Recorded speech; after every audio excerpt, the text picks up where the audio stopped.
ಆಕಾಶವಾಣಿ ಮಡಿಕೇರಿ.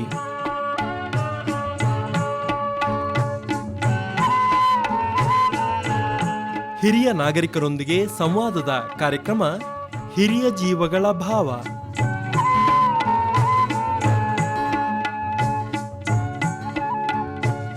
ಕೇಳಿ ಕಾರ್ಯಕ್ರಮ ಹಿರಿಯ ಜೀವಗಳ ಭಾವ.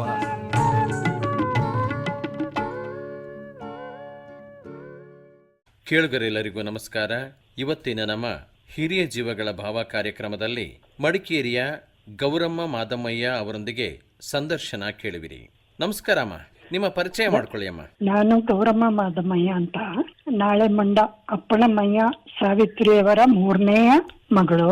ತಂದೆ ಏರ್ಫೋರ್ಸ್ ಅಲ್ಲಿ ಫಸ್ಟ್ ಇದ್ದು, ನಂತರ ಅಲ್ಲಿಯ ಸರ್ವಿಸ್ ಮುಗಿದ್ಮೇಲೆ ಸರ್ವೆ ಇಲಾಖೆಯಲ್ಲಿ ಸೇವೆ ಸಲ್ಲಿಸಿ 60ನೇ ಇಸ್ವಿಗೆ ನಿಧನರಾದ್ರು. ತಾಯಿ ಸಾವಿತ್ರಿಯವರು ಮಡಿಕೇರಿಗೆ ಬಂದು ಮಡಿಕೇರಿಯಲ್ಲಿ ಬಾಡಿಗೆ ಮನೆ ಮಾಡಿ ಕೆಲವು ಮಕ್ಕಳನ್ನೆಲ್ಲ ಊಟಕ್ಕೆ ಮನೆಯಲ್ಲೇ ಇಟ್ಟುಕೊಂಡು ಹಾಗೆ ನಮ್ಮ ಜೀವನ ಶುರುವಾಯ್ತು. ನಾನು ಇಲ್ಲಿ ಬಂದ್ಮೇಲೆ ಶಾಲೆಗೆ ಸೇರಿದ್ದು. ಜೂನಿಯರ್ ಕಾಲೇಜಿನಲ್ಲಿ ವಿದ್ಯಾಭ್ಯಾಸ ಪ್ರಾರಂಭ. ಜೂನಿಯರ್ ಕಾಲೇಜ್ ಮುಗಿದ್ಮೇಲೆ PUCಗೆ ಸಂತ ಜೋಸೆಫರ ಶಾಲೆಗೆ ಸೇರ್ಕೊಂಡೆ. ಅದಾದ ನಂತರ ಕಾಲೇಜಲ್ಲಿ 1ನೇ ವರ್ಷ 2ನೇ ವರ್ಷದ BSc ಮಾಡಿದೆ. ತದನಂತರ ತಾಪತ್ರೆಗಳು ಬಂದು ಹೈದರಾಬಾದ್ ಅಲ್ಲಿ ನನ್ನ ಅಕ್ಕ ಭಾವ ಸೇವೆಯಲ್ಲಿದ್ರು. ಅವರಿಗೊಂದು ದೊಡ್ಡ ಆಪರೇಷನ್ ಆಗಿ ಹಾಗೆ ನನ್ನ ವಿದ್ಯಾಭ್ಯಾಸ ಅಲ್ಲಿಗೆ ಮುಗೀತು. ನೀವು ಒಟ್ಟು 3 ಜನ ಅಕ್ಕ ತಂಗಿರಲ್ವಾ? ಹೌದು. ನಮ್ಮ ದೊಡ್ಡ ಅಕ್ಕ ಕೆನರಾ ಬ್ಯಾಂಕ್ ಅಲ್ಲಿ ಸೇವೆ ಸಲ್ಲಿಸಿ 10 years ಹಿಂದೆ ಮೃತರಾಗಿದ್ದಾಳೆ. 2ನೇ ಅಕ್ಕ ಕೋರ್ಟ್ ಅಲ್ಲಿ ಶಿರಸ್ತೆದಾರಾಗಿ ಸೇವೆ ಸಲ್ಲಿಸಿ ಅವರು ನಿಧನರಾಗಿದ್ದಾರೆ. ಅವರ ಮಕ್ಕಳೆಲ್ಲ ಇದ್ದಾರೆ, ಎಲ್ಲರೂ ಚೆನ್ನಾಗಿದ್ದಾರೆ, ಬರ್ತಾ ಹೋಗ್ತಾ ಇದ್ದಾರೆ. ತದನಂತರ ಬೆಂಗಳೂರಲ್ಲಿ 2 ವರ್ಷ ಪ್ರೈವೇಟ್ ಕಂಪನಿಯಲ್ಲಿ ಸೇವೆ ಸಲ್ಲಿಸಿದೆ. ಅಲ್ಲಿಂದ ನನ್ನ ಅಮ್ಮನಿಗೆ ಸ್ವಲ್ಪ ಹುಷಾರಿಲ್ಲ ಹೇಳಿ ನಾನು ಮಡಿಕೇರಿಗೆ ಬಂದೆ. ಮಡಿಕೇರಿಗೆ ಬಂದು ತೋಟಗಾರಿಕಾ ಇಲಾಖೆಯಲ್ಲಿ ಸೇರ್ಕೊಂಡೆ. ಹಾಗೆ ದಿನಗೂಲಿ ಮೇಲೆ 14 ವರ್ಷ ಅಲ್ಲಿ ಸೇವೆ ಸಲ್ಲಿಸಿದೆ. ಸೇವೆ ಸಲ್ಲಿಸಿ ಆದ್ಮೇಲೆ ನಮ್ಮನ್ನ ಕಾಯಂ ಮಾಡಿದ್ರು. ಹಾಗೆ ಕಾಯಂ ಆದ್ಮೇಲೆ ವಿವಿಧ ಹುದ್ದೆಯಲ್ಲಿ ಸೇವೆ ಸಲ್ಲಿಸಿ ಅಧೀಕ್ಷಕರ ಹುದ್ದೆಯಿಂದ ನಾನು ನಿವೃತ್ತಿ ಆದೆ. ಬಹಳ ಜವಾಬ್ದಾರಿಯುತವಾದ ಹುದ್ದೆಯನ್ನು ಮಾಡಿದ್ದೀರಿ. ಆ ಇಲಾಖೆಯಲ್ಲಿ ಯಾವ ರೀತಿ ನೀವು ಕಾರ್ಯಕ್ರಮ ನಿರ್ವಹಿಸಿದ್ರಿ ಅದನ್ನು ಹೇಳ್ಕೊಂಬನ್ನಿ. ಇಲಾಖೆಯಲ್ಲಿ ಎಲ್ಲರ ಸಹಕಾರವು ನನಗೆ ದೊರಕಿದೆ. ಪಾರದರ್ಶಕವಾಗಿ ಕೆಲಸ ಮಾಡಿದ್ರಿಂದ ನಾನು ಯಾರಿಗೂ ಹೆದರ್ಲಿಲ್ಲ. ಮತ್ತೆ ಸಹೋದ್ಯೋಗಿಗಳೆಲ್ಲ ಬಹಳ ಪ್ರೀತಿಯಿಂದ ನನಗೆ ಸಹಕಾರ ನೀಡಿದ್ದಾರೆ. ಹಾಗಾಗಿ ನಾನು 37 ವರ್ಷಗಳ ಸೇವೆಯನ್ನ ಚೆನ್ನಾಗಿ ಪೂರೈಸಿದ್ದೇನೆ. ಕೊನೆಗೆ ಮತ್ತೆ ನನಗೆ ಸಾಕಾಗಿ ಹೋಗಿತ್ತು. 4 ವರ್ಷದ ಹಿಂದೆ ನನಗೆ ನಿವೃತ್ತಿ ಕೊಡಿ ಅಂತ ಕೇಳಿದ್ದೆ. ಇಲಾಖೆಯಲ್ಲಿ ಜನ ಇಲ್ಲ ಹೇಳುವ ಕಾರಣಕ್ಕಾಗಿ ನನಗೆ ಅನುಮತಿ ನೀಡಲಿಲ್ಲ. ಹಾಗೆ ನಾನು ಕೊನೆಗೆ 4 ಜನರ ಹುದ್ದೆಯ ಕೆಲಸವನ್ನು ನಾನೊಬ್ಳೇ ನಿರ್ವಹಿಸಿದ್ದೇನೆ. ಅದೊಂದು ನನಗೆ ಆತ್ಮ ತೃಪ್ತಿ ಸಿಕ್ಕಿದೆ. 2 ಗಂಡ್ಮಕ್ಳು, 2 ಇಂಜಿನಿಯರಿಂಗ್ ಓದಿ ಅವರು ಬೆಂಗಳೂರಲ್ಲಿ ಮದುವೆ ಆಗಿ ಸಂಸಾರ ಸಮೇತ ಕಾರ್ಯನಿರ್ವಹಿಸ್ತಾ ಇದ್ದಾರೆ. ನಿವೃತ್ತಿ ಆದ್ಮೇಲೆ ಇಲ್ಲಿ ನಾವು 2 ಆದ್ವಿ. ನನಗೆ ಸಮಯ ಹೋಗ್ಲಿ ಅಂತ ಹೇಳಿ ಓದುವ ಮತ್ತು ಬರೆಯುವ ಹವ್ಯಾಸವನ್ನು ಇಟ್ಕೊಂಡೆ. ಶಕ್ತಿ, ಬ್ರಹ್ಮಗಿರಿ, ಕನ್ನಡಪ್ರಭ ಈ ಪತ್ರಿಕೆಗಳಲ್ಲಿ ಅನೇಕ ವಿಷಯಗಳ ಬಗ್ಗೆ ಬರೆದು ಅದು ಪ್ರಕಟಗೊಂಡಿದೆ. ಕೆಲವು ಸಂಸ್ಥೆಗಳಲ್ಲಿ ನಾನು ನಿರ್ದೇಶಕರಾಗಿದ್ದೇನೆ. ಮಡಿಕೇರಿಯ ಶಿಶು ಕಲ್ಯಾಣ ಸಂಸ್ಥೆ ಬಾಲ್ಭವನ ಅಲ್ಲಿ ನಿರ್ದೇಶಕಿಯಾಗಿದ್ದೇನೆ. ಮತ್ತೆ ಕನ್ನಡ ಸಾಹಿತ್ಯ ಪರಿಷತ್ತಲ್ಲೂ ಸದಸ್ಯಳಾಗಿದ್ದೇನೆ. ಜಿಲ್ಲಾ ಬರಹಗಾರರ ಒಕ್ಕೂಟದಲ್ಲಿಯೂ ನಾನು ಸದಸ್ಯಳಾಗಿದ್ದೇನೆ. ಬರೆಯುವುದು ಓದುವುದು ನನಗೆ ಬಹಳ ಇಷ್ಟ. ಹಾಗಾಗಿ ಅನೇಕ ವಿಷಯಗಳ ಬಗ್ಗೆ ಬರೆದು ಪುಸ್ತಕಗಳು ಸಮೇತ ಲೋಕಾರ್ಪಣೆಗೊಂಡಿದೆ. ಹೆಸರನ್ನು ಹೇಳಬಹುದಾ, ನೆನಪಿಸ್ಕೋಬಹುದಾ? ಕಾವೇರಿ ಪಳಮೆ ಅಂತ ಹೇಳಿ ಶ್ರೀಮತಿ ಕಸ್ತೂರಿ ಗೋವಿಂದಮ್ಮಯ್ಯ ನನ್ನ ಸೋದರತೆ ಆಗ್ಬೇಕು. ನಾನು ಅವರು ಸೇರಿ ನಮ್ಮ ಅಮ್ಮ ಕೊಡವರ ಆಚಾರ ವಿಚಾರ ಪದ್ಧತಿಯ ಬಗ್ಗೆ ಒಂದು ಪುಸ್ತಕನ ಮೊದಲಿಗೆ ನಾವು ಬರೆದು ಲೋಕಾರ್ಪಣೆ ಮಾಡಿದೆವು. ತದನಂತರ ಕೊಡಗಿನಲ್ಲಿ ಮಳೆ ಅವಾಂತರ ಆಯ್ತು. ಅದು ಕಾಲಕ್ರಮೇಣ ಮರ್ತು ಹೋಗ್ತದೆ. ಆ ಕಾರಣಕ್ಕಾಗಿ ನಾನು ಮಳೆಯ ಅವಾಂತರ ಹೇಳಿ ಕೊಡಗು ಭಾಷೆಯಲ್ಲಿ ಒಂದು ಪುಸ್ತಕ ಬರೆದು ಕೊಡವ ಸಾಹಿತ್ಯ ಅಕಾಡೆಮಿ ಮೂಲಕ ಅದನ್ನ ಲೋಕಾರ್ಪಣೆ ಮಾಡಲಾಗಿದೆ. ಹಿಂದಿನ ನಮ್ಮ ಹೆಂಗಸರ ಆಚಾರ ವಿಚಾರ ಪದ್ಧತಿ ಹಾಗೂ ಈಗ ಆಚಾರ ವಿಚಾರ ಪದ್ಧತಿ ನಡವಳಿಕೆ ಹೇಗಿದೆ ಅಂತ ಹೇಳುವ ಬಗ್ಗೆ ಒಂದು ಪುಸ್ತಕನ ಬರೆದು ಅದು ಕೂಡ ಲೋಕಾರ್ಪಣೆಗೊಂಡಿದೆ. ಸಂಪೂರ್ಣ ಮಹಾಭಾರತದ್ದು ಪ್ರಶ್ನೆ ಉತ್ತರ ಮಾಡಿ 1025 ಪ್ರಶ್ನೆಗೆ ಉತ್ತರ ನಾನೇ ತಯಾರಿಸಿ ಹ್ಮ್ ಅದು ಕೂಡ ಮುದ್ರಣಗೊಂಡಿದೆ. ಅದು ಕೊಡೋ ಭಾಷೆಯಲ್ಲಿ. ಈಗ ಕನ್ನಡ ಭಾಷೆಯಲ್ಲಿ ಕನ್ನಡ ಸಾಹಿತ್ಯ ಪರಿಷತ್ ಅವರ ಮುಖಾಂತರ ಮೈಸೂರಿನ ತಾರಾ ಪ್ರಿಂಟರ್ಸ್ ಅವರಲ್ಲಿ ಈಗ ಮುದ್ರಣಕ್ಕೆ ತಯಾರಾಗಿದೆ. ನೋಡಿ ಎಷ್ಟೆಲ್ಲ ಕೆಲಸ ಮಾಡಿದ್ದೀರಿ ಅಂತ ಅಂದ್ಬಿಟ್ಟು. ನೆಲೆ ಇರೋದಲ್ಲ ಸರ್, ಹಾಗಾಗಿ ಸುಮ್ನೆ ಕೂತಿರುವಾಗ ಅದು ನಿವೃತ್ತಿ ಆದ್ಮೇಲೆ ಶುರು ಮಾಡಿದ್ದು. ಮೊದ್ಲೇ ಆಸಕ್ತಿ ಇತ್ತು, ಆದ್ರೆ ಕೆಲಸದ ಮಧ್ಯೆ ಮನೆಯಲ್ಲೂ ನಾನು ಕೆಲಸದವ್ರನ್ನೆಲ್ಲ ಇಟ್ಕೊಳ್ಳಿಲ್ಲ. ನನ್ನ ಮನೆ ಕೆಲಸ ನಾನೇ ಮಾಡ್ತಾ ಇದ್ದೆ, ಸಮಯವೂ ಸಿಗ್ತಿರ್ಲಿಲ್ಲ. ಈಗ ನಿವೃತ್ತಿ ಅಲ್ವಾ, ಮನೆ ಕೆಲಸವೂ ಆಗುತ್ತೆ, ಅದ್ರ ಜೊತೆಲಿ ಸಮಯ ಸಿಕ್ಕಾಗೆಲ್ಲ ಈ ತರ ಓದುದು ಬರೆಯುವುದು ಮಾಡ್ತಾ ಇರ್ತೇನೆ. ಮನೇಲಿ ಯಾರೆಲ್ಲ ಇದ್ದೀರಿ ಅಮ್ಮ? ಇಲ್ಲಿ ಈಗ ನಾನು ನನ್ನ ಪತಿಯವರು ಮಾತ್ರ ಇರ್ತೇವೆ. ಪತಿಯವರು ಸೇವೆ ಸಲ್ಲಿಸಿದ್ರಲ್ವಾ? ಅವರು ಆರೋಗ್ಯ ಇಲಾಖೆಯಲ್ಲಿ ಅಧಿಕಾರಿಯಾಗಿ ಸೇವೆ ಸಲ್ಲಿಸಿ 15 ವರ್ಷ ಆಯ್ತು ನಿವೃತ್ತಿಗೊಂಡು. ಈಗ ವಿಶ್ರಾಂತಿ ಜೀವನ ನಡೆಸ್ತಾ ಇದ್ದಾರೆ. ಹೌದು. ಅವರಿಗೂ ಬರೆಯುವಂಥದ್ದು ಓದುವಂಥದ್ದೆಲ್ಲ ಹವ್ಯಾಸ ಇದೆಯಾ? ಅವರು ಓದ್ತಾರೆ, ಬರೆಯೋದು ಕಡಿಮೆ. ಅವರೀಗ ನಿವೃತ್ತ ಸರ್ಕಾರಿ ನೌಕರರ ಸಂಘದ ಅಧ್ಯಕ್ಷರಾಗಿದ್ದಾರೆ. ಈಗ ನೀವು ಇಷ್ಟೆಲ್ಲ ಪುಸ್ತಕಗಳು ಬರೆದ್ರಿ, ಹಲವಷ್ಟು ಲೇಖನಗಳು ಬರೆದ್ರಿ, ಬೇರೆ ಬೇರೆ ಪತ್ರಿಕೆ ಅವರಿಗೆಲ್ಲ ವಿಚಾರಗಳನ್ನು ಹೇಳಿದ್ರಿ. ಇದಕ್ಕೆ ಮೂಲ ಪ್ರೇರಣೆ ಯಾರಮ್ಮ? ಪ್ರೇರಣೆ ನನಗೆ ಮೊದ್ಲೇ ಇತ್ತು. ನನ್ನ ಅಪ್ಪ ಎಲ್ಲ ಸ್ವಲ್ಪ ಬರಿತಾ ಇದ್ರಂತೆ ಮೊದ್ಲೆಲ್ಲ. ಮತ್ತೆ ನನಗೆ ಈ ದಿನಪತ್ರಿಕೆಗಳೆಲ್ಲ ಕೆಲವು ಓದಿ ನಾನು ಯಾಕೆ ಬರಿಬಾರ್ದು ಅಂತ ಹೇಳುವಂತ ಮನಸ್ಸಿಗೆ ಬಂತು. ಹಾಗೆ ನಾನು ಕೆಲವು ಸಣ್ಣದಾಗಿ ಬರಿತಾ ಅಂತೂ ನಾನು ಏಣಿಯ ಮೊದಲ ಮೆಟ್ಲಲ್ಲೇ ಇದ್ದೇನೆ, ಇನ್ನು ಮೇಲೆ ಬರಲಿಲ್ಲ. ನಮ್ಮ ದಸರಾ ಕವಿಗೋಷ್ಠಿ ಮಡಿಕೇರಿಯಲ್ಲಿ ಆಗಿದ್ದಲ್ಲಿ ಪಾಲ್ಗೊಂಡಿದ್ದೇನೆ. ಚೇರಮ್ಮಾಣಿಯಲ್ಲಿ ಒಂದ್ಸಲ ಸಾಹಿತ್ಯ ಸಮ್ಮೇಳನ ಆಯ್ತು, ಅದರಲ್ಲಿ ಮತ್ತೊಂದ್ಸಲ ವಿರಾಜಪೇಟೆಯಲ್ಲಿ ಆಯ್ತು, ಅಲ್ಲಿ ಎಲ್ಲ ಸಾಹಿತ್ಯ ಸಮ್ಮೇಳನದಲ್ಲಿ ಕವನಗಳನ್ನ ವಾಚನ ಮಾಡಿದ್ದೇನೆ. ಮೈಸೂರು ದಸರಾ ಕವಿಗೋಷ್ಠಿಯಲ್ಲೂ ಒಂದ್ಸಲ ಮಾಡಿದ್ದೇನೆ, ಆದ್ರೆ ನನಗೆ ದೃಢೀಕರಣ ಏನೂ ಸಿಕ್ಕಿಲ್ಲ. ಒಂದು ಕವನ ಹೇಳಬಹುದ? ಹೇಳ ಸರ್. ಕಾಡು ಸಂಪತ್ತು ಅಂತ. ಓಡಬೇಡ ಓಡಬೇಡ ಮೋಡ ಚದುರಿ ಹಾರಬೇಡ, ಮೋಡಗೂಡಿ ಮರಳಿ ಬಾ ಮಳೆರಾಯ, ಮೋಡಗೂಡಿ ಮರಳಿ ಬಾ ಮಳೆರಾಯ, ನಿನ್ನ ಕರೆಯಲಿಲ್ಲವೆಂದು ಮುನಿಸಿಕೊಂಡೆಯ, ಕುಲುಷಿತ ವಾಯು ಮಂಡಲಕ್ಕೆ ನೀ ಹೆದರಿಕೊಂಡೆಯ, ಕುಲುಷಿತ ವಾಯು ಮಂಡಲಕ್ಕೆ ನೀ ಹೆದರಿಕೊಂಡೆಯ, ನಮ್ಮ ನಗಲಿ ನಮ್ಮನ್ನು ಮರೆತು ಓಡುತ್ತಿರುವೆಯ, ನಿನ್ನಾದರದ ಸ್ವಾಗತಕ್ಕೆ ನಾವಿರುವೆವು ನೀ ಮರಳಿ ಬಾ, ನಿನ್ನಾದರದ ಸ್ವಾಗತಕ್ಕೆ ನಾವಿರುವೆವು ನೀ ಮರಳಿ ಬಾ, ನಮ್ಮ ದಾಹವನ್ನು ನೀಗಿಸದೆ ನೀ ಮುನಿಸಿರಲು, ರಕ್ಷಕರಿಲ್ಲದೆ ನಾವು ಭಯಭೀತರಾಗಿರಲು, ರಕ್ಷಕರಿಲ್ಲದೆ ನಾವು ಭಯಭೀತರಾಗಿರಲು, ನಮ್ಮ ರಕ್ಷಕರೇ ನಮ್ಮ ಭಕ್ಷಕರಾಗಿರಲು, ನಮ್ಮ ರಕ್ಷಕರೇ ನಮ್ಮ ಭಕ್ಷಕರಾಗಿರಲು, ನಮ್ಮ ಸಂತಾನ ವೃದ್ಧಿ ಹೇಗೆ ಸಾಧ್ಯವೋ ನೀ ಮರಳಿ ಬಾ, ನೀ ಮರಳಿ ಬಾ. ಆಯ್ತು ಸರ್. ಚೆನ್ನಾಗಿದೆ ಅಮ್ಮ, ರೈತನಿಗೊಂದು ಭರವಸೆ ಗೀತೆ ಅಲ್ವಾ? ಹೌದು. ಈಗ ನೀವು ಇಷ್ಟೆಲ್ಲ ಪುಸ್ತಕ ಮಾಡಿದ್ರಲ್ಲ, ಈ ಒಂದು ಮುದ್ರಣ ಮಾಡ್ಲಿಕ್ಕೆ ಮತ್ತೆ ಹೊರತರಲಿಕ್ಕೆ ಯಾರ್ಯಾರು ಸಹಾಯ ಮಾಡಿದ್ರು? ಬರ್ದಿದ್ದು ನಾನೇ. ಅದನ್ನ ನಾನು ಕನ್ನಡ ಸಾಹಿತ್ಯ ಪರಿಷತ್ನಲ್ಲಿ 2019ರಿಂದ ಮೊನ್ನೆ 22 ಮೇ 15ರವರೆಗೆ ಸದಸ್ಯರಾಗಿದ್ದೆ. ಹಾಗೆ ನನ್ನ ಈ ಕೆಲವು ಪುಸ್ತಕಗಳು ಅಲ್ಲಿ ಪ್ರಿಂಟ್ ಆಗಿದೆ. ಮತ್ತೆ ಕಾವೇರಿ ಪಳಮೆ ಹೇಳುವ ಬುಕ್ಕು ನಾನು ಮತ್ತು ಕಸ್ತೂರಿ ಗೋವಿಂದ ಮೆನ್ನೂರು ಬರೆದಿದ್ದು ಕೂಡ ಅಲ್ಲೇ ಪ್ರಿಂಟ್ ಆಗಿದೆ. ಈಗ ಸಂಪೂರ್ಣ ಮಹಾಭಾರತದ್ದು ಕನ್ನಡದಲ್ಲಿ ಪ್ರಶ್ನೆ ಉತ್ತರ ಬರೆದಿದ್ದನ್ನ ಕನ್ನಡ ಸಾಹಿತ್ಯ ಪರಿಷತ್ ಅಧ್ಯಕ್ಷರು ಶ್ರೀ ಲೋಕೇಶ್ ಸಾಗರ್ ಹಾಗೂ ಈಗಿದ್ದಾರಲ್ಲ ಕೇಶವ್ ಕಾಮತ್, ಅವರಿಬ್ಬರ ಸಹಕಾರದಿಂದ ಅದು ಮೈಸೂರಲ್ಲಿ ಮುದ್ರಣಕ್ಕೆ ತಯಾರಾಗಿದೆ. ಕವಿ ಕಾವ್ಯ ಲೇಖನದ ವಿಚಾರ ಆಯ್ತು. ನೀವು ಸೇವೆಯಲ್ಲಿದ್ದಾಗ ತೋಟಗಾರಿಕೆ ಇಲಾಖೆ ಆಗಲಿ ಕೃಷಿ ಇಲಾಖೆ ಆಗಲಿ ನೇರವಾಗಿ ರೈತರಿಗೆ ಸಹಾಯ ಆಯಿತು, ಏನೆಲ್ಲ ಉಪಕಾರ ಸಿಗ್ತಿತ್ತು ಸರ್ಕಾರದಿಂದ, ಯಾವ ರೀತಿ ಅವರಿಗೆ ಸಹಾಯ ಮಾಡಿದ್ರಿ ಅಂತ ನಮ್ಮ ಜೊತೆ ಹೇಳ್ಬಹುದಾ? ಸರ್, ನಾನು ಆಡಳಿತ ವಿಭಾಗದಲ್ಲಿ ಕರ್ತವ್ಯ ನಿರ್ವಹಿಸ್ತಾ ಇದ್ದೆ. ಅಲ್ಲಿ ನಮ್ಮ ಕಚೇರಿಗೆ ಸಂಬಂಧಪಟ್ಟ ವ್ಯವಹಾರಗಳು ಬರ್ತಿತ್ತು. ಗೊಬ್ಬರ ಅದು ಇದೆಲ್ಲ ಸಪ್ಲೈ ಮಾಡಿದ್ದಕ್ಕೆ ಚೆಕ್ ಎಲ್ಲ ಬರೆಯೋದು, ಹಾಗೆ ಲೆಕ್ಕಪತ್ರ ಮತ್ತು ಆಡಳಿತ ವಿಭಾಗದಲ್ಲಿ ಇದ್ದ ಕಾರಣ ನೇರವಾಗಿ ರೈತರಿಗೆ ನಾನು ಸಂಪರ್ಕದಲ್ಲಿ ಇರಲಿಲ್ಲ. ಆದ್ರೆ ಪರೋಕ್ಷವಾಗಿ ರೈತರಿಗೆ ಸಹಾಯ ಮಾಡಿದ್ದೇನೆ. ಅಂದ್ರೆ ಚೆಕ್ ಬರೆದು ಅವರಿಗೆ ಕಳಿಸೋದು, ಅವರ ಅಕೌಂಟಿಗೆ ಹಾಕೋದು, ಅದೆಲ್ಲ ಮಾಡಿದ್ದೇನೆ. ಈಗ ತೋಟಗಾರಿಕೆ ಇಲಾಖೆಯಲ್ಲಿ ಬಹುಶಃ ಹಿರಿಯ ಅಧಿಕಾರಿಗಳೆಲ್ಲ ನೇರ ಸಂಪರ್ಕ ಮಾಡಿ ರೈತರಿಗೆಲ್ಲ ಇಂತಿಂಥ ಸವಲತ್ತುಗಳನ್ನು ಕೊಡಬೇಕು, ಇಂಥ ಕಾಲದಲ್ಲಿ ಹೀಗೆ ಮಾಡಬೇಕು ಅಂತ ಹೇಳೋ ವಿಚಾರವನ್ನೆಲ್ಲ ಹಿಂದೆ ಮಾಡ್ತಾ ಇದ್ರು. ಬಹುಶಃ ಈಗಲೂ ಸಹ ನೇರವಾಗಿ ರೈತರಿಗೆ ಎಲ್ಲ ವಸ್ತುಗಳು ಸೇರುವಂಥದ್ದು ಅಥವಾ ಅವರಿಗೆ ಹಣ ಸೇರುವಂಥದ್ದೆಲ್ಲ ಅವರ ಅಕೌಂಟ್ ಥ್ರೂನೇ ವ್ಯವಸ್ಥೆ ಆಗ್ತದೆ. ಹೌದು ಹೌದು, ಬ್ಯಾಂಕ್ ಖಾತೆ ಮುಖಾಂತರವೇ ಅವರಿಗೆ ಸಂದಾಯವಾಗ್ತದೆ. ಹೌದು. ಈಗ ಹಿಂದಿನ ವ್ಯವಸ್ಥೆಗೂ ಈಗಿನ ವ್ಯವಸ್ಥೆಗೂ ಏನಾದ್ರು ವ್ಯತ್ಯಾಸ ಇದೆ ಅಂತ ಹೇಳ್ತೀರಾ? ಈಗೀಗ ಅವರ ಖಾತೆಗೆ ಸಂದಾಯ ಮಾಡಬೇಕು ಅಂತ ಈಗ ಮಾಡಿದ್ದಾರೆ, ಅಂದ್ರೆ ಪಾರದರ್ಶಕವಾಗಿ ಇರ್ಲಿ ಅಂತ ಹೇಳಿ. ಆದ್ರೆ ಮೊದ್ಲೆಲ್ಲ ನಾವು ಅಲ್ಲೇ ಅವರ ಹೆಸರಿಗೆ ಚೆಕ್ ಬರೆದು ನಾವು ರೈತರಿಗೆ ಕೊಟ್ಬಿಡ್ತಿದ್ವಿ.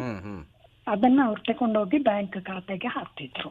ತೋಟಗಾರಿಕೆ ಇಲಾಖೆಯಲ್ಲೂ ಈಗ ಬೇರೆ ಬೇರೆ ಗಿಡ ಕೊಡುವಂಥದ್ದಾಗ್ಲಿ ಅಥವಾ ಗೊಬ್ಬರ ಕೊಡುವಂಥದ್ದಾಗ್ಲಿ ಇಂಥದ್ದೆಲ್ಲ ಏನೆಲ್ಲ ಯೋಜನೆಗಳು ಹಿಂದೆ ಇತ್ತು ಅಥವಾ ಈಗಿರೋದು ಎಷ್ಟೆಲ್ಲ ಯಾವ ರೀತಿ ರೈತರಿಗೆ ಸಮರ್ಪಕವಾಗಿ ಸಿಗ್ತಾ ಇದೆ ಹೇಳ್ಬಹುದಾ? ಮುಂದೆ ಎಲ್ಲ ಗಿಡವೂ ತರಿಸಿ ಕೊಡ್ತಾ ಇದ್ರು. ಅಡಿಕೆ ಗಿಡ, ಆಮೇಲೆ ಸಪೋಟ, ಕಿತ್ಲೆ ಗಿಡ ಎಲ್ಲ ಮೊದಲು ತರಿಸಿ ಕೊಡ್ತಾ ಇದ್ರು. ಈಗ ಅವರೇ ಬೆಳೆಸಿದಕ್ಕೆ ಸಹಾಯಧನ ಕೊಡುದು ಅಂತ ಹೇಳಿ ಮಾಡಿದ್ದಾರೆ. ಆದ್ರೂ ಈಗ ಈ ವರ್ಷ ಸ್ವಲ್ಪ ಕಿತ್ಲೆ ಗಿಡ ಕೊಟ್ಟಿದ್ದಾರೆ, ಕಿತ್ಲೆ ಮತ್ತು ಕರಿಮೆಣಸು ಗಿಡ ಕೊಟ್ಟಿದ್ದಾರೆ. ಮೊದ್ಲೆಲ್ಲ ನಾವು ಗಿಡವೇ ಕೊಡ್ತಾ ಇದ್ದಿತ್ತು, ಹಾಗೆ ಸಹಾಯಧನ ಅಂತ ಹೇಳಿ ಮೊದ್ಲು ಇರ್ಲಿಲ್ಲ. ಮತ್ತೆ ರಾಷ್ಟ್ರೀಯ ತೋಟಗಾರಿಕಾ ಯೋಜನೆ ಅಂತ ಬಂದಿತ್ತು, ಆ ರಾಷ್ಟ್ರೀಯ ಮಿಷನ್ ತೋಟಗಾರಿಕಾ ಯೋಜನೆ ಅಂತ. ಆಗ ತುಂಬಾ ಗಿಡಗಳನ್ನೆಲ್ಲ ಕೊಟ್ಟಿದ್ದೇವೆ, ಕೋಟಿಗಟ್ಟಲೆ ಹಣವೂ ಬರ್ತಾ ಇತ್ತು. ಈಗ ನಾನು ನಿವೃತ್ತಿಯಾಗಿ 8 ವರ್ಷ ಆಯ್ತು. ಈಗಿನ ಕತೆ ಅಷ್ಟು ಗೊತ್ತಿಲ್ಲ, ಆದ್ರೆ ಈಗ ಗಿಡ ಕೊಡುದು ಕಡಿಮೆ ಆಗಿದೆ. ಅವ್ರು ಬೆಳೆಸಿದಕ್ಕೆ ಸಹಾಯಧನ ಕೊಡ್ತಾರೆ. ಬಹುಶಃ ಕೊಡಗಿನಂತ ಒಂದು ಊರಿಗೆ ನಾವು ವೈವಿಧ್ಯತೆಯ ಕೃಷಿ ಅಳವಡಿಸ್ಕೊಂಡ್ರೆ ಚೆನ್ನಾಗಿರುತ್ತೆ ಅಂತ ನಿಮ್ಮ ಅಭಿಪ್ರಾಯ, ಏನ್ ಹೇಳ್ತೀರಿ? ಹೌದು, ಅದಕ್ಕಾಗಿ ಈಗ ಕೆಲವು ತಾಳೆ ಬೆಳೆ ತಂದಿದ್ದಾರೆ. ಬೆಣ್ಣೆ ಹಣ್ಣು ಗಿಡಗಳನ್ನ ಚಟ್ಟಳ್ಳಿಯವರು ಬೆಳೆಸಿ ರೈತರಿಗೆ ಕೊಡ್ತಾ ಇದ್ದಾರೆ. ಈಗ ಭತ್ತ ಬೆಳೆಯುವುದೆಲ್ಲ ಬಹಳ ಕಡಿಮೆ ಆಗಿದೆ. ಹೌದು, ಕೆಲವರೆಲ್ಲ ಪಾಳೆ ಬಿಟ್ಬಿಟ್ಟಿದ್ದಾರೆ ಗದ್ದೆಯನ್ನ. ಹೌದು, ಅಂದ್ರೆ ಗದ್ದೆ ಮಾಡಿದ್ರೆ ಎಲ್ಲ ಅಷ್ಟು ಆದಾಯ ಬರುದಿಲ್ಲ ಹೇಳಿ ಗದ್ದೆಯನ್ನೆಲ್ಲ ಖಾಲಿ ಬಿಟ್ಟು ಅಥವಾ ಈ ಹೋಮ್ ಸ್ಟೇ ಅದಕ್ಕೆ ಇದಕ್ಕೆ ಕೊಟ್ಬಿಟ್ಟು ಎಲ್ಲ ಈಗ ಅಕ್ಕಿ ಬೇಕಾದಷ್ಟು ಸಿಗುತ್ತೆ. ಹಾಗಾಗಿ ಅದನ್ನ ಪಡೆದು ಊಟ ಮಾಡ್ತಾರೆ, ಗದ್ದೆ ಬೆಳೆಯುವುದೇ ಇಲ್ಲ. ಕೆಲವರಂತೂ ಗದ್ದೆಯಲ್ಲೆಲ್ಲ ತೋಟ ಮಾಡಿದ್ದಾರೆ. ಅಂತೂ ಹೊಸದಾಗಿ ಬೆಳೆಯುವುದು ಅಂತ ಹೇಳಿದ್ರೆ ತಾಳೆ ಬೆಳೆ ಮತ್ತೆ ಬೆಣ್ಣೆ ಹಣ್ಣು ಲಾಭದಾಯಕವಾಗಿದೆ. ಈಗ ನಾವು ಸಸ್ಯಗಳು, ಗಿಡಗಳು ಇಂತಹ ಪ್ರಭೇದಗಳಲ್ಲಿ ಹಲವಷ್ಟು ನಮ್ಮ ಭಾರತದಲ್ಲಿ ಬೆಳೆಯುವಂತ ಎಲ್ಲ ಗಿಡಗಳೆಲ್ಲ ಒಂದೊಂದು ಮಹತ್ವ ಇದೆ. ಹೌದು, ಅಂತ ಮಹತ್ವನ ಹೇಳ್ಬೋದ? ಬಹುಶಃ ಔಷಧಿ ಇವಾಗಲಿ ಆಹಾರಕ್ಕಾಗ್ಲಿ. ಸಾಮಾನ್ಯವಾಗಿ ಕೊಡಗಿನ ಕಿತ್ತಳೆ ಬಹಳ ಫೇಮಸ್. ಅದರಲ್ಲಿ ವಿಟಮಿನ್ ಸಿ ಜಾಸ್ತಿ ಇದೆ. ಕೊಡಗಿನ ಕಿತ್ಲೆಗೆ ಬಹಳ ಬೇಡಿಕೆ. ಇವನ್ ಅದರ ಸಿಪ್ಪೆಯಲ್ಲೂ ಕೂಡ ಕೆಲವು ಸುಗಂಧ ದ್ರವ್ಯ, ಇದು ಆಂಟಿಬಯೋಟಿಕ್ ಗಳನ್ನೆಲ್ಲ ತಯಾರು ಮಾಡ್ತಾರೆ. ಮತ್ತೆ ನಿಂಬೆ ಹಣ್ಣು ಸಾಮಾನ್ಯ ಎಲ್ರಿಗೂ ಅದು ಉಪಯೋಗವೇ. ಉಪ್ಪಿನಕಾಯಿ ಹಾಕ್ಲಿಕ್ಕೂ ಅದರ ಸಿಪ್ಪೆಯಲ್ಲೂ ಸಮೇತ ಕೆಲವು ಮೊಡವೆಗಳಿಗೆಲ್ಲ ಔಷಧಿಗಳನ್ನೆಲ್ಲ ತಯಾರಿಸ್ತಾರೆ. ಈಗಲೂ ಕೂಡ ಗೋಣಿಕೊಪ್ಪದಲ್ಲಿ ಕಿತ್ಲೆ ಸೊಸೈಟಿಯೇ ಇದೆ. ಅಂದ್ರೆ ಸಂಸ್ಕರಣಾ ಘಟಕ ಮಾಡಿದ್ದಾರೆ ಅಲ್ವಾ? ಹೌದು, ಮತ್ತೆ ಸಂಸ್ಕರಣೆ ಮಾಡಿಯೂ ಇಡಬಹುದು. ಇವನ್ ಕಿತ್ತಳೆ, ಅನಾನಸು ಎಲ್ಲ ಹಣ್ಣುಗಳನ್ನ ನಾವು ಜಾಮ್ ತಯಾರಿಸಿ ಇಟ್ಕೊಳ್ಬಹುದು. ಮತ್ತೆ ಅದರ ರಸವನ್ನ ತೆಗೆದು ಸ್ಕ್ವಾಶ್ ಮಾಡಿ ಮನೇಲಿ ಇಟ್ಕೊಳ್ಬಹುದು. ಅದು 2-3 ವರ್ಷ ನಾವು ಪ್ರಿಸರ್ವ್ ಮಾಡುವ ಹಾಗೆ ಅನುಕೂಲತೆಗಳಿದೆ. ಅದನ್ನ ನಾವು ಪ್ರಾತ್ಯಕ್ಷಿಕವಾಗಿ ಇಲಾಖೆಯಲ್ಲಿ ಇರುವಾಗ ರೈತರಿಗೆ ಮಾಡಿಕೊಟ್ಟಿದ್ದೇವೆ. ಮತ್ತೆ ಈ ಅಣಬೆ ಬೇಸಾಯ, ಅಣಬೆಯಲ್ಲಿ ಒಳ್ಳೆ ಆದಾಯ ಇದೆ. ಹಾಗಾಗಿ ಅಣಬೆಯನ್ನು ಯಾವ ತರ ಬೆಳೆಸಬೇಕು ಅಂತ ಹೇಳುವಂತದ್ದು ಕೂಡ ನಮ್ಮ ಇಲಾಖೆಯಿಂದ ರೈತರಿಗೆ ಮಾರ್ಗದರ್ಶನದೊಂದಿಗೆ ಬೀಜ ಮತ್ತೆ ಅವುಗಳಿಗೆ ಬೇಕಾಗುವ ಇತರ ಸಲಕರಣೆ, ಚೀಲ ಅದೆಲ್ಲ ನಾವು ತರಿಸಿ ಕೊಟ್ಟಿದ್ದು ಇದೆ. ಅಣಬೆಲ್ಲ ಎಷ್ಟು ತಿಂಗಳಿಗೆ ಬರ್ತದಮ್ಮ ಅದು? ಅಣಬೆಲ್ಲ ಸರಿಯಾಗಿ ಒಳ್ಳೆಯ ಜಾಗ, ಒಳ್ಳೆಯ ಹವಾಮಾನ ಇದ್ರೆ 3 ತಿಂಗಳಲ್ಲೆಲ್ಲ ಬಂದ್ಬಿಡುತ್ತೆ. ಬೇರೆ ಬೇರೆ ವಿಧಗಳಿದೆಯಾ ಅದ್ರಲ್ಲೂ? ಅಣಬೆಯಲ್ಲಿ ಒಂದೇ ವಿಧ. ಅದನ್ನ ಕ್ರಯ ಕೇಳುವಾಗಲೇ ಬಹಳ ವಿಶೇಷ ಅನಿಸ್ತದೆ ಅಲ್ವಾ? ಹೌದು, ಅದೀಗ ಬೀಜ ಬೇಕು ಅಂತಾದ್ರೆ ಚಟ್ಟಳ್ಳಿಯಲ್ಲಿ ಸಿಕ್ಕತ್ತೆ ಸರ್, ಕೇಂದ್ರೀಯ ತೋಟಗಾರಿಕಾ ಇಲಾಖೆ. ನಾನು ಕೆಲಸ ಮಾಡಿದ್ದು ರಾಜ್ಯ ಸರ್ಕಾರದ ಇಲಾಖೆ. ಹೌದು. ಮತ್ತೆ ಔಷಧೀಯ ಗಿಡಗಳ ಬಗ್ಗೆ ಹೇಳಿ ನಮಗೀಗ. ತುರ್ತಾಗಿ ಮನೆಯಲ್ಲೇ ಸಿಗುವಂತ ಔಷಧಿಗಳು ಅಂತಹ ಗಿಡಗಳ ಬಗ್ಗೆ ಮಾಹಿತಿ ಕೊಡ್ತೀರಾ? ಅಂತದ್ದು ಕೊಡ್ಬೋದು. ತುಳಸಿ, ಅದರ ಗಾಳಿಯು ಬಹಳ ಒಳ್ಳೇದು, ಶರೀರಕ್ಕೆ ಆರೋಗ್ಯವನ್ನು ನೀಡುತ್ತದೆ. ಮತ್ತೆ ಈ ಸಣ್ಣ ಮಕ್ಕಳಿಗೆ ತುಳಸಿಯಲ್ಲಿ 3 ಇದೆ. ರಾಮ ತುಳಸಿ ಅದು ಬಿಳಿ ಬಣ್ಣದ್ದು, ಕೃಷ್ಣ ತುಳಸಿ ಕಪ್ಪು ಬಣ್ಣದ್ದು, ಇನ್ನೊಂದು ಲಕ್ಷ್ಮಣ ತುಳಸಿ ಅಂತಿದೆ. ಅದು ಇವೆರಡು ಬಣ್ಣವನ್ನ ಸೇರಿಸಿ ಮಧ್ಯದಲ್ಲಿ ಇದೆ. ಅದು ಸಾಮಾನ್ಯವಾಗಿ ಎಲ್ಲರ ಮನೆಯ ಅಂಗಳದಲ್ಲಿ ತುಳಸಿ ಗಿಡ ಇದ್ದೇ ಇರುತ್ತೆ. ಈಗೀಗ ಕೂಡ ಅದನ್ನ ಬೆಳಿಲಿಕ್ಕೆ ಇಷ್ಟಪಡ್ತಾರೆ. ಎಲ್ಲ ಅಂದ್ರೆ ಅದರ ಜನಸಾಮಾನ್ಯರಿಗೂ ಅದು ಆಯುಷ್ಯ ಆರೋಗ್ಯಕ್ಕೆ ಒಳ್ಳೇದು. ಬಹಳ ಒಳ್ಳೇದು. ಬಾಕಿ ಗಿಡಗಳದ್ದು ಹೇಳಿ. ಆಯ್ತಾ. ಮತ್ತೆ ಈ ಸಣ್ಣ ಮಕ್ಕಳಿಗೆ ಶೀತ ಗೀತ ಎಲ್ಲ ಆದ್ರೆ ಈ ಕರಿ ತುಳಸಿದು ಎಲೆನ ಜಜ್ಜಿ ಅದರ ರಸ ತೆಗೆದು ಸಣ್ಣ ಪುಟ್ಟ ಮಕ್ಕಳಿಗೆ ಜೇನಿನೊಂದಿಗೆ ಕೊಟ್ರೆ ಶೀತ ಕೆಮ್ಮು ಕೂಡ್ಲೆ ವಾಸಿ ಆಗುತ್ತೆ. ಹೌದು. ಮತ್ತೆ ದೊಡ್ಡಪತ್ರೆ ಅಂತಿದೆ, ದೊಡ್ಡಪತ್ರೆಯೂ ಅಷ್ಟೇ. ಮತ್ತೆ ಮುಟ್ಟಿದರೆ ಮುನಿ ಅಂತಿದೆ, ಹೌದು. ಅದು ಕೂಡ ಔಷಧೀಯ ಗುಣಗಳನ್ನು ಹೊಂದಿದೆ. ಮುಟ್ಟಿದರೆ ಮನೇಲಿ ಏನ್ ಮಾಡಬಹುದು? ಮುಟ್ಟಿದ ಮುನಿ ಅದು ಸುಮಾರು ಈ ಆಸ್ತಮಕ್ಕೆಲ್ಲ ಅದನ್ನ ಔಷಧಿ ಮಾಡ್ತಾರೆ. ಆದ್ರೆ ಒಂದ್ಸಲ ನಾನು ಇಲಾಖೆಯಲ್ಲಿ ಇದ್ದಾಗ ಒಬ್ರು ಆಯುರ್ವೇದಿಕ್ ಡಾಕ್ಟರ್ ಬಂದು, ನಮ್ಮಲ್ಲಿ ತುಂಬಾ ಇತ್ತು ಅಂದ್ರೆ ಅದು ತೋಟದ ಮಧ್ಯದಲ್ಲೆಲ್ಲ ಬೆಳೀತಲ್ಲ, ಅದನ್ನೆಲ್ಲ ತಕೊಂಡೋಗಿ ಅದನ್ನ ಮಾಡಿದ್ದಾರೆ. ಮತ್ತೆ ಈ ನೆಲನೆಲ್ಲಿ ಅಂತ ಹೇಳಿ ಸಿಕ್ಕತ್ತೆ, ಅದು ಕಾಡು ಗಿಡ, ನಾವು ಬೆಳೆಸೋದಲ್ಲ, ಅದು ಕೂಡ ತುಂಬಾ ಒಳ್ಳೆಯ ಔಷಧಿ. ಅದಕ್ಕೆ ಜೀರಿಗೆ ಹಾಕಿ ಅದನ್ನ ಅರ್ದು ಬೆಳಿಗ್ಗೆ ಹಸುವಿನ ಹಾಲಲ್ಲಿ ಕುಡಿದ್ರೆ ಒಂದು 7 ದಿವಸಕ್ಕೆಲ್ಲ ಈ ಕಾಮಾಲೆ ರೋಗ ವಾಸಿ ಆಗುತ್ತೆ ಅಂತ ಹೇಳ್ತಾರೆ. ನೋಡಿ, ಅಂತದಕ್ಕೆಲ್ಲ ಔಷಧಿ ಕೊಡೋರೇ ಇಲ್ಲ ಅಂತ ಆಗ್ತದೆ ಈಗ. ಹೌದು ಹೌದು ಅಲ್ವಾ? ಹೌದು. ಆರ್ಡಿನರಿ ಬೆಳಿತೇವೆ ನೋಡಿ, ಸಂಬಾರ ಸೊಪ್ಪು, ಹೌದು, ಅದು ಬಹಳ ಔಷಧಿಯ ಗುಣವನ್ನ ಹೊಂದಿದೆ. ಅರ್ಧ ತಲೆನೋವು ಅಂತೆಲ್ಲ ಹೇಳ್ತಾರಲ್ಲ, ಅರ್ದು ಬಿಟ್ಟು ಅದರ ನೀರನ್ನ ಸೋಸಿ ಅದೇ ಮೂಗಿಗೆ ಹಾಕೋದ್ರಿಂದ ಅರ್ಧ ತಲೆನೋವು ಕೂಡ ಹೋಗುತ್ತೆ. ಮೂಗಿಗೆ ಅದರ ರಸ ಹಾಕ್ಬೇಕಾ? ಹೌದು, ಬರೀ ರಸ ಮಾತ್ರ, ಬೇರೆ ಏನ್ ಮಿಶ್ರಣ ಮಾಡೋದು? ರಸ ಮಾತ್ರ, ಬೇರೆ ಎಂತ ಸೇರ್ಸ್ಲಿಕ್ಕಿಲ್ಲ. ಎಳಿಬೇಕಾ? ಹೀಗೆ ತಲೆನ ಕೆಳಗ್ ಮಾಡಿ ಮಲಗಿದ್ರೆ ಒಂದೊಂದು ಡ್ರಾಪ್ 2 ಮೂಗಿಗೂ ಹಾಕಿದ್ರೆ ಆಯ್ತು. ಅದು ಯಾವ ಕಡೆ ಅರ್ಧ ತಲೆನೋವು ಇದೆಯೋ 5 days ಹಾಕಿದ್ರೆ ಅದು ವಾಸಿ ಆಗುತ್ತೆ ಅಂತ ನಾನು ಕೇಳಿದ್ದೇನೆ. ಮೊದಲು ನನ್ನ ಅಪ್ಪ ಇದ್ದಾಗ ಸುಮಾರು ಔಷಧಿ ಎಲ್ಲ ಮಾಡ್ತಿದ್ರು, ಆಗ ನಾನು ತುಂಬಾ ಚಿಕ್ಕವಳು. ಆದ್ರೆ ಎಫೆಕ್ಟ್ ಇದೆ, 5 ದಿವಸ ಹಾಕಿದ್ರೆ ಅದು ತಲೆನೋವು ಹೋಗುತ್ತಂತೆ. ಅದ್ರದ್ದೊಂದು ಪುಸ್ತಕ ಬರೆದು ಬಿಡಿ, ಸುಲಭದಲ್ಲಿ ಸಿಗುವ ಔಷಧಿ ಅಂತ ಹೇಳಿ. ಯಾಕೆಂದ್ರೆ ಈಗೆಲ್ಲ ಕೆಲವು ಮನೆಯಲ್ಲೇ ಮಾಡಿಬಿಟ್ರೆ ನಮ್ಮ ಸಮಯನೂ ಉಳಿತದೆ, ಹಣವೂ ಉಳಿತದೆ, ಆರೋಗ್ಯನೂ ಚೆನ್ನಾಗಿರ್ತದೆ. ಎಲ್ಲದಕ್ಕೂ ಮಾತ್ರ ಇಂಜೆಕ್ಷನ್ ತಗೊಳ್ಳೋಂಥದ್ದು ಅವಶ್ಯಕತೆ ಇಲ್ವಲ್ಲ. ಈಗಿನ ನಮ್ಮ ಜನರ ಪರಿಸ್ಥಿತಿ, ಮೊದ್ಲೆಲ್ಲ ದುಡ್ಡಿಗೆ ಕಷ್ಟ ಇತ್ತು, ಆದ್ರೆ ಮಾನವೀಯ ಮೌಲ್ಯ ಬಹಳ ಇತ್ತು. ಆ ಪ್ರೀತಿ, ಸಂಬಂಧಿಕರು, ಅಣ್ಣ ತಮ್ಮ, ತಂದೆ ತಾಯಿ, ಚಿಕ್ಕಪ್ಪ ದೊಡ್ಡಪ್ಪ ಎಲ್ಲ ಒಂದು ಹಬ್ಬ ಹರಿದಿನ ಅಲ್ಲಿ ಇಲ್ಲಿ ಸೇರೋದು, ಅದೊಂದು ಪ್ರೀತಿಯೇ ಬೇರೆ ಇತ್ತು. ಈಗ ಆಧುನಿಕ ಯುಗ, ಮೊಬೈಲ್ ಬಂದಿದೆ, ಟ್ಯಾಬ್ ಬಂದಿದೆ, ಫೇಸ್ಬುಕ್ ಬಂದಿದೆ, ಇಂಥದ್ದೆಲ್ಲ ಬಂದು ಪ್ರೀತಿ ಬಹಳ ಕಡಿಮೆ ಆಗಿದೆ. ಈಗ ದುಡ್ಡಿಗೂ ತೊಂದರೆ ಇಲ್ಲ, ಮಾನವೀಯ ಮೌಲ್ಯತೆ ಮಾತ್ರ ಬಹಳ ಕಡಿಮೆ ಆಗಿದೆ. ಈಗ ನಿಮ್ಮಿಬ್ರು ಮಕ್ಕಳು ನಿಮ್ ಜೊತೆ ಯಾವ ರೀತಿ ನಿಮ್ಮ ರೀತಿನೇ ಬೆಳೀತಾ ಇದ್ದಾರಾ, ಅಥವಾ ಅವ್ರ ಕೆಲಸ ಗಿಲ್ಸ ಮಕ್ಕಳು ಸಂಸಾರ ಅಂತ ಆ ರೀತಿ ಇದ್ದಾರೆ, ಹೇಗಿದ್ದಾರೆ? ಇಲ್ಲ ಸರ್, ಬಹಳ ಪ್ರೀತಿಯಿಂದ ಇದ್ದಾರೆ. ಪ್ರತಿ ದಿನ ಇಬ್ರು ಸಂಜೆ ಫೋನ್ ಮಾಡ್ತಾರೆ, ಮತ್ತೆ ತಿಂಗಳಿಗೆ ಒಂದ್ಸಲ ಬಂದು ನೋಡ್ಕೊಂಡು ಹೋಗ್ತಾರೆ. ಏನಾದ್ರೂ ಸಾಮಾನಿಲ್ಲ ಅದಿಲ್ಲ ಅಂತ ಹೇಳಿದ್ರೆ ಅವರೇ ಬಂದು ನೋಡಿ ಮಾಡಿ ತಂದು ಹಾಕಿ ಹೋಗ್ತಾರೆ. ಪ್ರೀತಿ ಇದೆ, ಆದ್ರೆ ಇಲ್ಲಿ ಕೆಲಸ ಯಾವ್ದು ಸಿಕ್ಕುದಿಲ್ಲ. ಬರೆಯೋ ಹವ್ಯಾಸ ಇದೆಯಾ ನಿಮ್ಮ ಹಾಗೇನೆ? ಬರೆಯೋದಿಲ್ಲ ಸರ್. ಅವರು ಮೊದ್ಲು ಆಫೀಸಿಗೆ ಹೋದಾಗ ಅಟ್ಲೀಸ್ಟ್ ಮನೆಗೆ ಬಂದಾಗ ರೆಸ್ಟ್ ಇತ್ತು, ಈಗ ವರ್ಕ್ ಫ್ರಮ್ ಹೋಮ್ ಅಂತ ಹೇಳಿ ಬಹಳ ಕೆಲಸ, ಹಾಗಾಗಿ ಅವರು ಬರೆಯೋದಕ್ಕೂ ಇಲ್ಲ. ಈ ದಿನಪತ್ರಿಕೆ ಅದು ಇದೆಲ್ಲ. ಈಗ ನಿಮ್ಮ ಒಂದು ಪರಿಸರದಲ್ಲಿ ನಿಮ್ಮ ಮನೆ ಹತ್ರ ಕೈ ತೋಟ ಆಗ್ಲಿ ಅಥವಾ ಬೇರೆ ಏನಾದ್ರು ತೋಟ ಮಾಡಿರೋಂಥದ್ದು ಏನಾರು ಇದೆಯಾ ನೀವು? ನಮ್ಮ ಮನೆ ಸ್ವಲ್ಪ ಸಣ್ಣ ಜಾಗ ಇದೆ, ಪಾಟ್ ಅಲ್ಲಿ ಸ್ವಲ್ಪ ಗಿಡ ಹಾಕೊಂಡಿದ್ದೇನೆ, ಹೂವಿನ ಗಿಡಗಳು. ನನಗೆ ಹೂವಿನ ಗಿಡ ಸ್ವಲ್ಪ ಇಷ್ಟ ಜಾಸ್ತಿ, ಹಾಗಾಗಿ ಸ್ವಲ್ಪ ಹೂವಿನ ಗಿಡಗಳು ಇಟ್ಕೋದೆ, ಅದನ್ನೇ ನೋಡ್ತಾ ಇದ್ದೇನೆ ಅಷ್ಟೇ. ತಾರಸಿ ಮೇಲೆಲ್ಲ ಗಿಡ ಹಾಕಿದೀರಾ? ತಾರಸಿ ಮೇಲೆ ಹಾಕಿದ್ರೆ ಕೆಲವು ಮನೆಯಲ್ಲೆಲ್ಲ ಲೀಕ್ ಆಗಿದೆ ಅಂತ ಹೇಳ್ತಾ ಇದ್ರು, ಹಾಗಾಗಿ ನಾನು ಆರ್ಸಿ ಮೇಲೆ ಹಾಕ್ಲಿಲ್ಲ. ಕೆಳಗೆ ಎದುರು ಪೋರ್ಟಿಕೋದಲ್ಲಿ ಒಂದ್ ಸ್ವಲ್ಪ ಗಿಡಗಳನ್ನ ಹಾಕಿದ್ದೇನೆ. ಬೇರೆ ತೋಟ ಏನಿಲ್ಲ ಅಲ್ವಾ? ನನ್ನ ಹಸ್ಬೆಂಡ್ದು ಊರು, ಅಲ್ಲಿ ಅವರ ಅಣ್ಣನ ಮಗ ಇದ್ದಾರೆ, ಹಾಗೆ ಅಲ್ಲಿ ಸ್ವಲ್ಪ ತೋಟ ಇದೆ, ಅದನ್ನ ಅವರ ಅಣ್ಣನೇ ಎಲ್ಲ ನೋಡ್ಕೊಂಡಿದ್ದಾರೆ. ನಾವು ಹಬ್ಬ ಹರಿದಿನ ಹಾಗೆ ಏನಾದ್ರು ಅಗತ್ಯ ಇದೆ ಅಂತ ಹೇಳಿದ್ರೆ ಅವರು ದೂರವಾಣಿ ಮಾಡಿ ಕರೀತಾರೆ, ಆಗ ಹೋಗ್ತೇವೆ. ಇನ್ನು ಮುಂದಿನ ಪೀಳಿಗೆಗೆ ನಿಮ್ಮ ಕಿವಿ ಮಾತೇನು? ಆದಷ್ಟು ಅನ್ಯೂನ್ಯತೆ ಇರ್ಲಿ, ಇಂದಿನ ಮಾನವೀಯ ಮೌಲ್ಯ ಎಲ್ಲರಲ್ಲೂ ಬರ್ಲಿ. ಪ್ರೀತಿನ ನಾವು ಅನುಭವಿಸಿದವರಿಗೆ ಗೊತ್ತು ಸರ್. ಈಗ ಮೊದ್ಲೆಲ್ಲ ರಜೆ ಇದ್ದಾಗ ನಾವು ಹಳ್ಳಿಗೆ ಹೋಗಿ ದೊಡ್ಡಪ್ಪ ಚಿಕ್ಕಪ್ಪ ಅಣ್ಣ ತಮ್ಮಂದಿರ ಜೊತೆ ಎಲ್ಲ ಸೇರಿ ತೋಟ ಹೋಗೋದು, ಆ ಹಣ್ಣು ಕೀಳೋದು, ಅದರ ಹೆಸರು ಕೇಳೋದು, ಪಕ್ಷಿಗಳನ್ನು ನೋಡೋದು, ಹೊಳೆಯಲ್ಲಿ ಆಟ ಆಡೋದು, ಅದೆಲ್ಲ ಇತ್ತು. ಈಗಿನ ಮಕ್ಕಳಿಗೆ ಸಮ್ಮರ್ ಕೋರ್ಸ್ ಅಂತ ಹೇಳಿ ಸೇರಿಸ್ಬಿಡ್ತಾರೆ, ಒಂದು ಸ್ಪೋರ್ಟ್ಸಿಗೆ ಈ ತರ ಕಾರ್ಯಕ್ರಮಗಳಿಗೆ ಸೇರಿಸ್ಬಿಡ್ತಾರೆ. ಅವರಿಗೆ ಈ ಹಿರಿಯರ ಸಂಬಂಧಿಕರ ಸಂಬಂಧವೇ ಗೊತ್ತಿರೋದಿಲ್ಲ. ಅವರ ಪೋಷಕರು ಸ್ವಲ್ಪ ಹೇಳಿ ಅವರು ಅನುಭವಿಸಂತೆ ಮಾಡಬೇಕು ಅಂತ. ನಾನು ಅನುಭವಿಸಿದಷ್ಟು ನನ್ನ ಮಕ್ಕಳು ಸಂಬಂಧಿಕರ ಇದರಲ್ಲಿ ಅನುಭವಿಸಿಲ್ಲ. ಅಂದ್ರೆ ಅವರು ಓದಿದ್ದಾಯ್ತು, ಕೆಲಸ ಸೇರಿ ಹೊರಗೆ ಹೋದ್ರು. ಇದಕ್ಕೆ ಆಸ್ಪದ ನೀಡಬೇಕಾದವರು ಪೋಷಕರು. ಮತ್ತೆ ಮೊಬೈಲ್ ಎಲ್ಲ ಮೊಬೈಲ್ ಅಲ್ಲೇ ಹೋಗಿ ಬರೋದೆಲ್ಲ ಕಡಿಮೆ.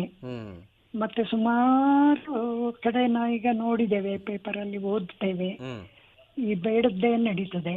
ಮತ್ತೆ ಸ್ವಲ್ಪ ವಯಸ್ಸಾದವ್ರನ್ನ ನಿರ್ಲಕ್ಷ್ಯ ಮಾಡ್ತಾರೆ, ಅವ್ರನ್ನ ಕರ್ಕೊಂಡೋಗಿ ವೃದ್ಧಾಶ್ರಮಕ್ಕೆ ಹಾಕ್ತಾರೆ. ಇದೆಲ್ಲ ಆಗ್ಬಾರದು. ನಮ್ಮ ಸುಸಂಸ್ಕೃತ ಭಾರತದಲ್ಲಿ ಇದೆಲ್ಲ ನಡಿಬಾರದು ಅಂತ ನನ್ನ ಅನಿಸಿಕೆ. ಅದಕ್ಕೆ ಯುವಕರು ಯುವತಿಯರು, ನಮ್ಮ ಮಕ್ಕಳು ಆದಷ್ಟು ಒಳ್ಳೆತನವನ್ನ ಮೈಗೂಡಿಸ್ಕೊಳ್ಳಿ. ಅದಕ್ಕೆ ಶಿಕ್ಷಕರ ಮತ್ತು ಪೋಷಕರ ಸಹಕಾರ ಇರಲಿ ಅಂತ ನನ್ನ ಒಂದು ಅಭಿಪ್ರಾಯ.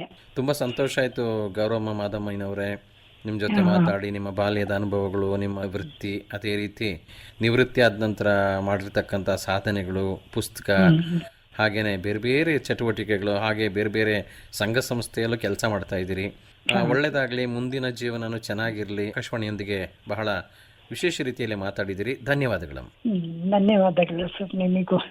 ಕೇಳುಗರೆ, ಇದುವರೆಗೆ ಹಿರಿಯ ಜೀವಗಳ ಭಾವ ಕಾರ್ಯಕ್ರಮದಲ್ಲಿ ಮಡಿಕೇರಿಯ ಗೌರಮ್ಮ ಮಾದಮ್ಮಯ್ಯ ಅವರೊಂದಿಗೆ ಸಂದರ್ಶನ ಕೇಳಿದಿರಿ. ಇವರನ್ನ ಸಂದರ್ಶಿಸಿದವರು BA ಗಣೇಶ್.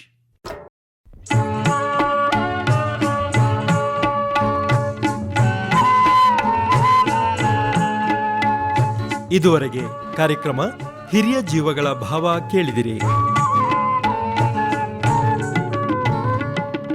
ಈ ಕಾರ್ಯಕ್ರಮ ಆಕಾಶವಾಣಿ ಮಡಿಕೇರಿ ಕೇಂದ್ರದ ಕೊಡುಗೆ.